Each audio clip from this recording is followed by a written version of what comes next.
Academy for Social Change presents Vote by Mail. Quinn is getting ready to vote in the upcoming election but doesn't want to go to the polling place. While researching alternative options, they learned that voters in their state can request a no-excuse absentee ballot, which means their local election office will mail a ballot to them. Voting by mail is becoming increasingly common in the United States and allows people to vote without waiting in long lines at polling stations or missing work or school to vote. Different states have different rules regarding who can vote by mail, but all states allow it in some form. Voting by mail, also known as postal voting or mail-in voting, is a form of voting where people request a ballot from their local election office, have it mailed to them, and then return it by mail to be counted with the rest of the votes. Voting by mail reduces staff requirements at polling stations, increases voter turnout, and has no partisan bias. While critics argue that there is greater risk of fraud with voting by mail, various studies have shown no evidence of this claim. Voting by mail has a long history in the U.S. The first widespread vote by mail movement took place during the American Civil War when soldiers voted via absentee ballots. The move was controversial at the time, with Democrats warning of widespread fraud risks and a scheme by Republicans to gain a political advantage. However, 150,000 of the 1 million Union soldiers voted via absentee ballot in the 1864 presidential election. Since then, the U.S. military has continued to have soldiers vote by mail, whether they're stationed in the U.S. or a foreign country.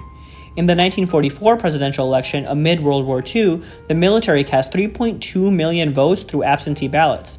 These votes accounted for almost 7% of the total vote. Since then, voting by mail has become increasingly common. In 2018, mail-in ballots accounted for 26% of the total vote. Today, voting by mail has expanded past military personnel and applies to a broad range of people. However, individual states run their elections and can institute different policies that restrict voting by mail. For military personnel and overseas voters, a federal agency that reports to the Department of Defense coordinates voting efforts.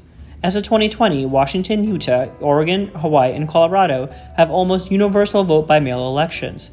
They allow all elections to be conducted by mail and send out mail-in ballots to registered voters automatically. 3 more states allow counties to conduct elections by mail, 10 allow small elections to be conducted by mail, and 6 permit all mail elections for certain small jurisdictions. In states that don't send ballots out automatically, voters have to request one. After someone has requested and been approved for a mail-in ballot, the local election office sends them a ballot. The voter fills out the ballot, places it inside the provided security envelope to keep their vote private, and places that inside a second envelope. They sign this outside to certify their identity and mail it back. Once it arrives back at the election office, local authorities check the voter's name to ensure they're registered to vote and are casting a ballot from the address they registered. They then remove the ballot from the outside envelope and wait until election day to open the security envelope. Voting by mail reduces staff requirements at polling stations, increases voter turnout, and has no partisan bias. Additionally, various studies have shown no evidence of increased voter fraud among postal voting. In fact, election officials can be quite strict when it comes to accepting mail-in ballots. In the 2018 election, officials rejected 67,000 ballots because they were suspicious. If voters have been purged from the registration rolls or their signatures on the envelopes don't exactly match the signature on file, their votes may not count. Signature verification is a leading reason officials throw out mail-in ballots, which happens disproportionately to voters of color.